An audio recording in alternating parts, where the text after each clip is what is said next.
Price Lord. இந்த உயர்த்தும் சிந்தனைக்கு உங்களை அன்புடன் வரவேற்கிறேன். ஆங்கிலத்தில் ஒரு பழமொழி இருக்குதுங்க.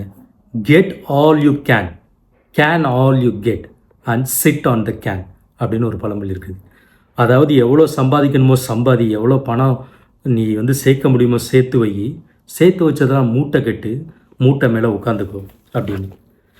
இந்த பழமொழி எதுக்கு சொல்லப்பட்டிருக்குன்னா, நிறைய பணம் சம்பாதிக்கணும்னு அலைகிறவங்கள, நிறைய பொருள் சேர்க்கணும்னு அதுக்கு பின்னாடி ஓடுறவங்களை குறித்து இந்த பழமொழி சொல்லப்பட்டிருக்குது. இன்றைக்கி உலகத்தில் பெரும்பாலானோர் இந்த பழமொழிக்கு ஏற்பதான் தங்கள் வாழ்க்கையை இயக்குகிறாங்க அப்படின்னு சொன்னால் கண்டிப்பாக அது மிகையாகாது. எல்லாருமே நிறைய சம்பாதிக்கணும், இன்னும் சேர்க்கணும், இன்னும் சம்பாதிக்கணும் அப்படின்னு தொடர்ந்து ஓடிட்டே இருக்கிறாங்க இல்லையா?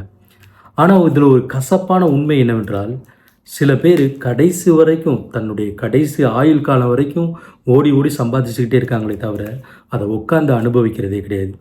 அவங்க இவ்வளோ கஷ்டப்பட்டு சம்பாதிச்சதை எந்த ஹார்ட் ஒர்க்கும் பண்ணாத யாரோ ஒருத்தர் இல்லை வேற ஒருவர் அவங்க குடும்பமோ யாரோ ஒருத்தர் தான் அதை அனுபவிக்கிறாங்க.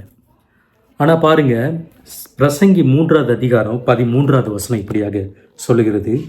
அன்றியும் மனுஷர் யாவரும் புசித்து குடித்து தங்கள் சகல பிரயாசத்தின் பலனையும் அனுபவிப்பது தேவனுடைய அனுக்கிரகம். உங்களுடைய சகல பிரயாசத்தின் பலனையும் நீங்கள் அனுபவிப்பது தேவனுடைய அனுக்கிரகமாக. பாருங்கள் எவ்வளோ அழகாக இந்த ஞானி எழுதியிருக்கிறாரு. நம்ம கஷ்டப்பட்டு சம்பாதிக்கிறத இல்லை கஷ்டப்பட்டு உழைத்து நம்ம எடுக்கிற காரியங்களை, நன்மைகளை, சம்பாதித்து வைக்கிற சேர்த்து வைக்கிற நன்மைகளை நம்ம அனுபவிப்பது தேவனுடைய அனுக்கிரகம் அப்படின்னு சொல்லியிருக்குது. சில பேர் சொல்லலாம், என்ன பிரதர் அப்படி ஒன்றும் நான் ஓடி சம்பாதிச்சு இன்னும் ஒன்று சேர்க்கவே இல்லை பிரதர் அப்படின்னு நினைக்கிறீங்களா? வாட் எவர் யூ ஹாவ், நிறைய சேர்த்தவங்களுக்கு நிறைய இருக்குது, இன்னும் சேர்க்காதவங்களுக்கு ஏதோ ஒன்று இருக்க தான் செய்யுது. எதுவுமே இல்லாத மனுஷனே கிடையாது.